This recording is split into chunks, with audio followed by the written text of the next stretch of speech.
Good morning, everyone. We're back for the second and last day of the Vested Summit 2021. I hope that you're well rested after a full day of content yesterday. It was a really inspiring day full of great speakers. And I'm happy to report it's going to be the same today. We have yet another day of amazing content for you. As a reminder, this year's theme is Harvest, and it's an investment edition. The goal is to showcase all of the success stories of startups from emerging markets that have had success in the past 10 years and to give a bit of an outlook of what the next 10 years are going to look like. Wherever you're tuning in from, whether it's Facebook, LinkedIn, Twitter, or YouTube, don't forget to leave your questions in the comments section. Our speakers are very happy to answer them during the sessions. And if you would like to speak to the speakers in a private room afterwards, please get in touch with us as well, and we can make that happen. This is a very interactive summit, and we encourage you to take advantage of this. This morning, we have a very special session with an honorable speaker, but we have an equally special person to introduce him. So I will leave that to her, Shireen Abdelbaki, the founder of Beauty of Life.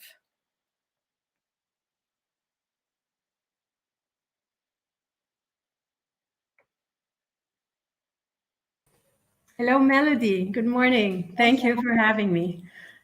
I'm really super excited and proud to be on this morning's welcome to introduce our next speaker, Dr. Mohamed Farid Saleh, who is the chairman of the Egyptian Stock Exchange. And it's really, really honorable to have the support of this entity for Vested Summit today, especially in its investment theme of Harvest.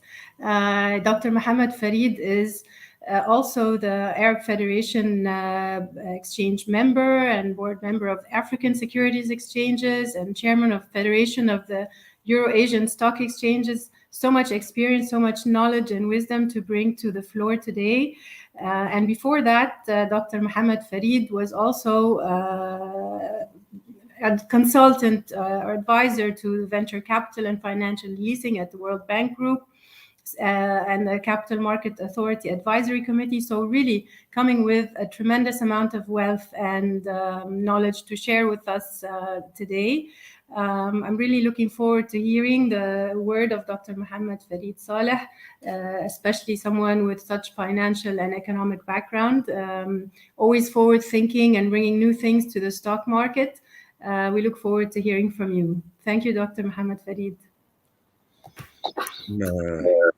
Thank you very much, Shireen, for the introduction and the nice words. And I hope whatever I'm going to say would be beneficial to the audience and to the listeners. And it is always dear to my heart whenever we are talking about startups, new companies, young companies, entrepreneurs. It is let us try to put it in economic context initially, and then move towards what the exchange has been doing with the various stakeholders in that regard to improve, I would say, the ecosystem whereby young companies are operating and fast-growing companies are operating. Economies do grow with risk-taking.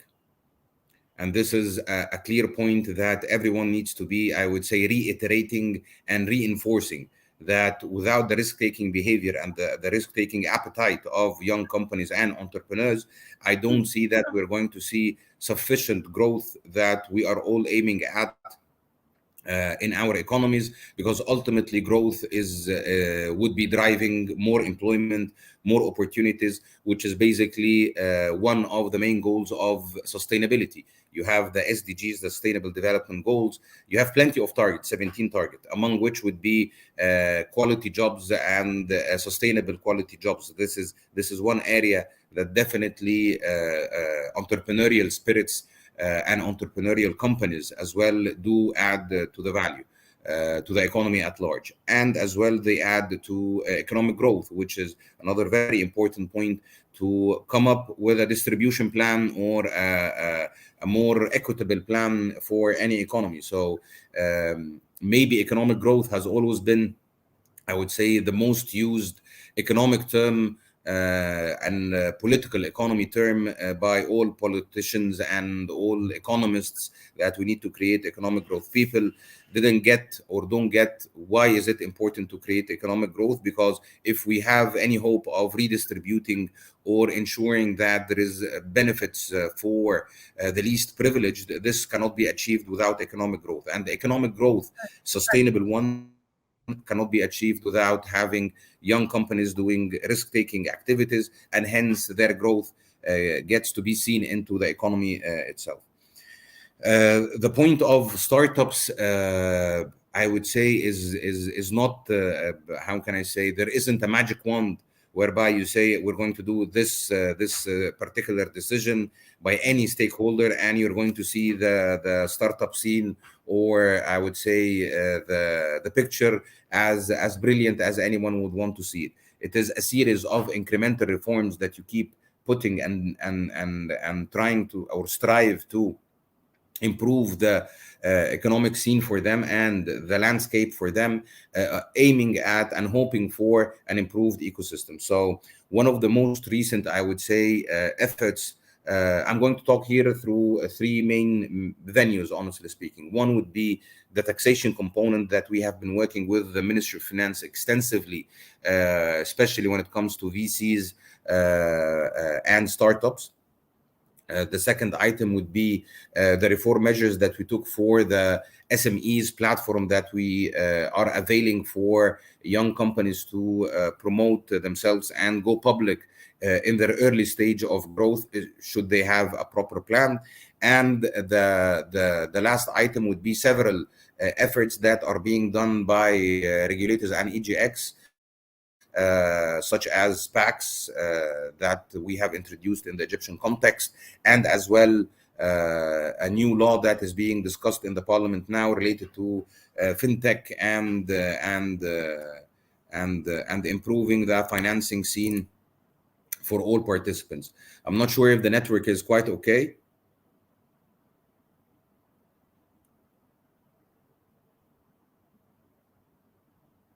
I'm not getting any feedback. Okay, it's fine. So starting point, when we had a discussion with the Ministry of Finance extensively during the past, I would say, weeks and months, one of the main discussions that we have been tinkering with the Ministry of Finance was an enabling tax environment that would allow companies to get to grow, especially listed companies. Of course, there has to be a flavor towards listed companies, but historically, if listed companies are going to, I would say, acquire through an equity swap, and people who are working in the entrepreneurial scene and startup scene would understand that you can be growing via having another company acquiring you through an equity swap in that regard. So basically, you have a listed company that is looking for acquisitions to other companies, among which would be the startups. And historically, what used to be happening in the Egyptian context until we're going to see the law being discussed in the parliament was, whenever you do an equity swap, you ought to pay a taxation of 22.5%. The moment you do the equity swap on the differential between the par value and the valuation that you have done an equity swap with other companies. This was very detrimental because effectively there wasn't a cash transaction that would mandate this type of taxation in that regard. So after extensive discussions and understanding, honestly speaking, from the Ministry of Finance, that this might be detrimental to the, I would say, startup scene and equity scene and acquisitions, because the ultimate goal would be to see those type of companies growing 1, 2, 3 times until they reach a critical mass or a critical scale, whereby it achieves the certain size that would have an impact in the economy and would have an impact in employment.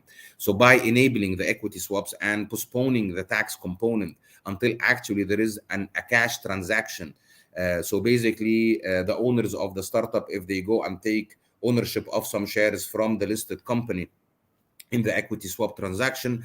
They will not be demanded to pay cash taxes on the spot. On the contrary, taxes are going to be postponed until the moment of actually materializing the sale and selling their stocks in the market as they move along. So this is one crucial. Yeah.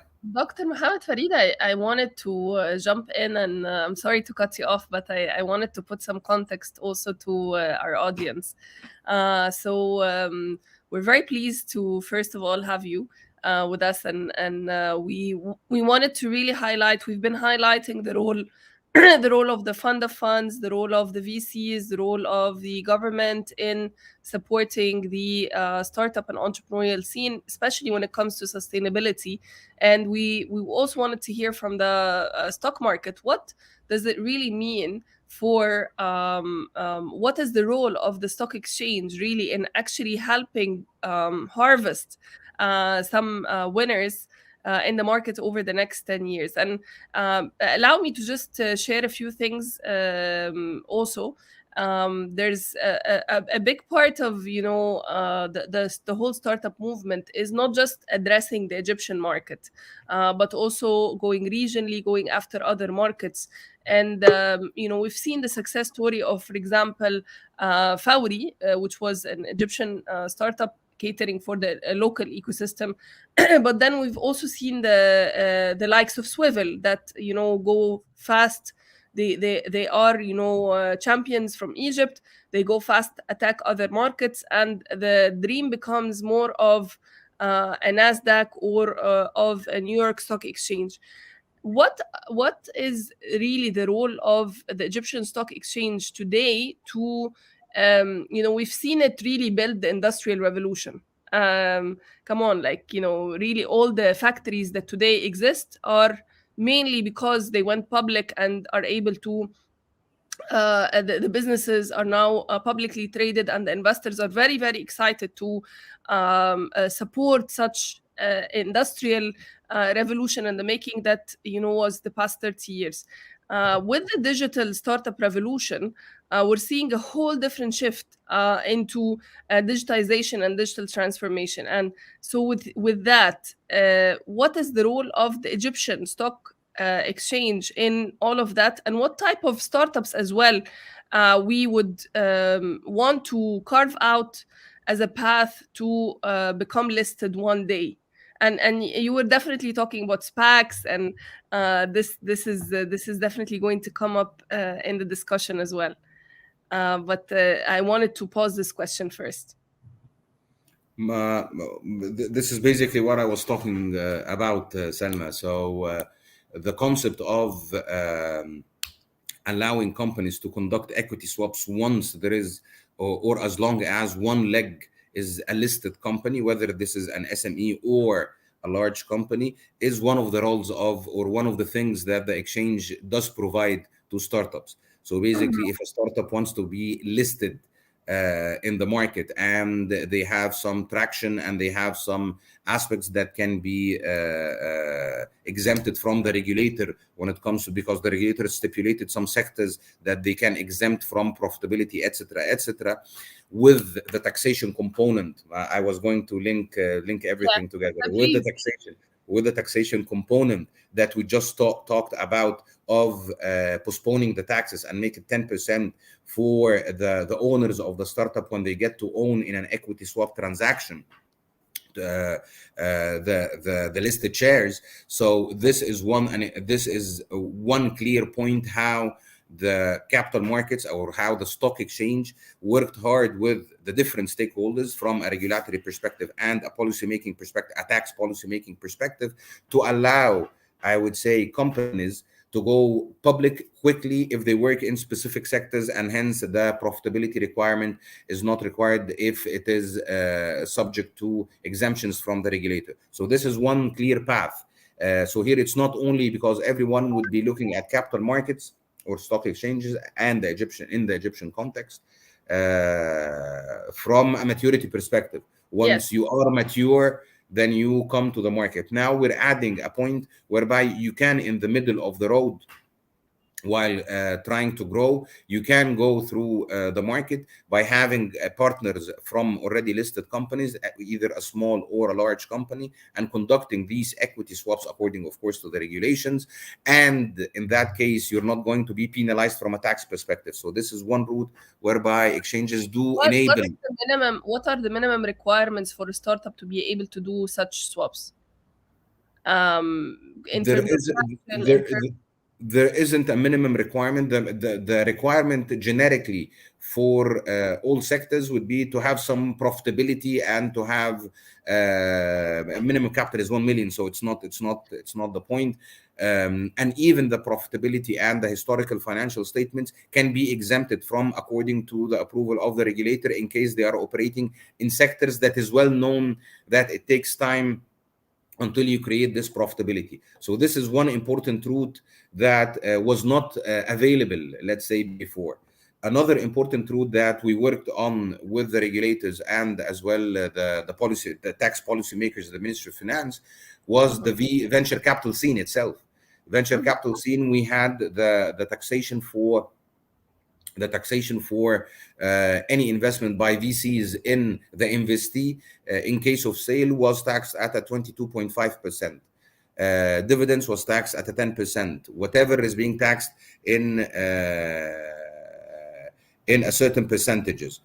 So basically, what is happening nowadays that those transactions are being exempt. The venture capital fund or firm is being exempt as well, and the tax is only being imposed as it is the case in international markets. So basically, we opted for international best practices when it comes to this point to again enable startups to be financed by VCs, which wasn't the case before. Of course, they have to be domiciled in Egypt. So in that case, the taxation is imposed on the unit holder of the venture capital fund or firm to be, if they are individuals, at a 5% tax rate, if they are institutions at a 15% tax rate, and all investments on the fund level and I would say on the investees are being tax exempt in that regard. And that is I would say a best practice whereby you allow the fund holder to be paying the tax on the ultimate figure that is being distributed to the investors. So this is another seminal point. But even this, I would say, taxation, if it had not been coupled with the equity swaps thing, it would not have succeeded in allowing companies to go easily or relatively easier to the market. Having said that, without having a regulatory framework for SPACs, then you finished it as well. You have a question, please, Salma. Yeah, I wanted to pose the question: how soon can we have a regulatory framework for this? And is this something that we could implement in the market for the next 6 months, على طول, or do we need to wait until the regulations are passed? I mean, I saw the SPACs documents, the documentation, the announcement as well, but how soon can we get that, and do we have a pipeline of companies that we can start seeding towards this path? Well, the regulations are out, so basically the concept of having the SPACs should we have potential demand on it is there. What is yet to be done, and we're working with the Ministry of Finance on it, is drafting the tax law amendments to allow for these items that have been announced by the Prime Minister of Egypt after a hefty, I would say, couple of months of work on this taxation component. So, and this should be as well very expedited, given that it is quite understandable the importance of creating this, I would say, environment and the tax friendly environment for entrepreneurs and for VCs to be operating. So when it comes to SPACs, the regulatory framework is out. It depends on the demand, if there is sufficient demand from any players. And I believe there are 2 or 3 companies. I don't have, and I'm not allowed as well to be saying any names in that regard, but there is some traction with the language of entrepreneurs. There is traction for the concept of SPACs. When it comes to the taxation, it has to be it needs to complement all aspects of the acquisitions component, and we are currently in talks, extensive talks with the Ministry of Finance in drafting, I would say, these types of amendments or reforms in the tax laws to cater for VCs and to cater for equity swaps and to cater for eliminating the double economic taxation of dividends. That was one component that is not helping, I would say, private sector companies. Yes. When it comes to dividends and the double economic taxation of the same amount. So and then one final point was the fintech regulation that is being discussed. It's being proposed by the regulator in Egypt and by the FRA, and it's being discussed in the parliament as we speak nowadays. In the parliament, to allow for platforms to be actually properly licensed and regulated. It is always when it comes to fintech and technology, they always try to work at the borders of the regulatory framework. You have different layers of regulations. You have core regulations that usually are very strong, that any entity that would want to come within this core regulatory frameworks need to abide by it. And there is the peripheral areas of the regulations, and most startups, when they come and work in the fintech, they work on this periphery. If you allow for this periphery for those startups that are working on the edges of the regulatory landscape to be able to work within, I would say, the core and being regulated and licensed, that would be an additional point that would enable, I would say, one very important point or target by any regulator, market organizer like exchanges and so on and so forth, is the financial inclusion, literacy, investment inclusion. And we all know that the most difficult aspect when it comes to financial inclusion is the distribution and how to rely on technology, safe technology, to allow for masses to be able to rely on financial services while not having our eye or not being oblivious of the financial stability.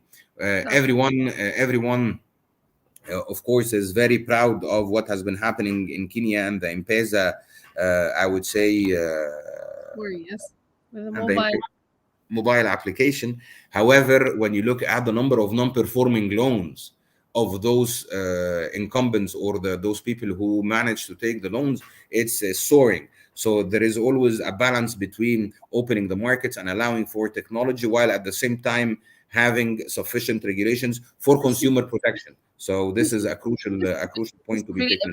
I think the all the steps are really very positive, and I see a lot of the regulatory frameworks being very, very fast, adaptive to the market. So this is really amazing.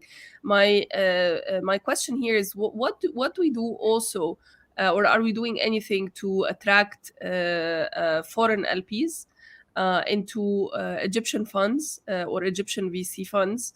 And are there any tax regulatory benefits that we can also provide in order for us? As you know, the startup tends to grow when it comes, what we always call it, smart capital. Smart capital isn't only about money, it's about money that comes with knowledge, with know-how. And lots of the digital transformation technologies today and the startups today aren't they're all going in a dark tunnel path, maybe are the only and the first ones in the market to be deploying such innovations. And the innovations are mostly led by US, Europe, and Asian entrepreneurs. So if we would allow some of those internationals to step in and excite them in terms of the investment opportunities, because they look at the markets here and they see a real big market, and they see Africa on the rise, and we see it in the news everywhere, and they really want to take a role or take a part in actually managing that change. So what are we doing in terms of attracting international investors into the Egyptian scene today?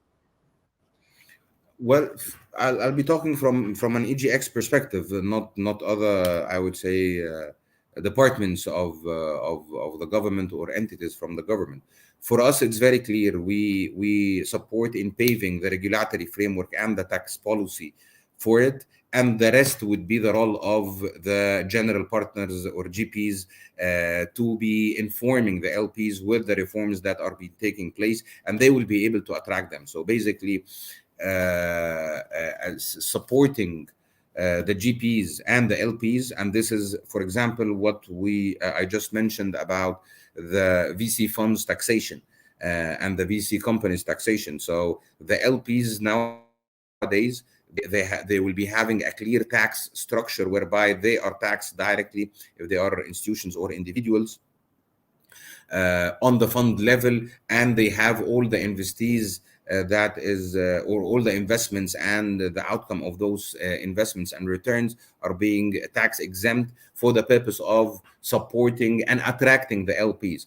There will be, of course, a role on GPs because they are the ones who are capable of discussing and attracting the LPs to the market. And I believe we have plenty of LPs operating in Egypt, maybe operating through funds that they have investments in Egypt. What we're even trying to make it lucrative for them is that those funds, when they are domiciled in Egypt, they have benefits further by having those types of investments being tax exempt. So this is the crucial aspect for us, honestly speaking, is to pave the way from a market perspective and to pave the way from a tax policy perspective, and then you will get to see the potential demand from LPs. And this is, let me just be clear on this. This is with regards to attracting investors investing in the VC funds over here, but it is not with regards to foreign investment that's actually going into Egyptian companies. So there are some capital tax gains that the startups actually incur if they're moving money from abroad to here. Are there any changes, or are you They discussing? do it through VCs. They do it through VCs. No, yeah, I mean, you will not be able to do it across the board. You're using a tax policy direction to facilitate the process of VCs, and hence, if the foreign investor would want to have a picture in or a benefit from the Egyptian market, they can do it through VCs in that regard. Mm-hmm. Mm-hmm. That's awesome. That's amazing. I think we don't want to take too much of your time, but I have one final question, and I'd also encourage the audience, if they have any questions, to feel free, send us maybe in the next couple of minutes, because we only have a couple of minutes to wrap up.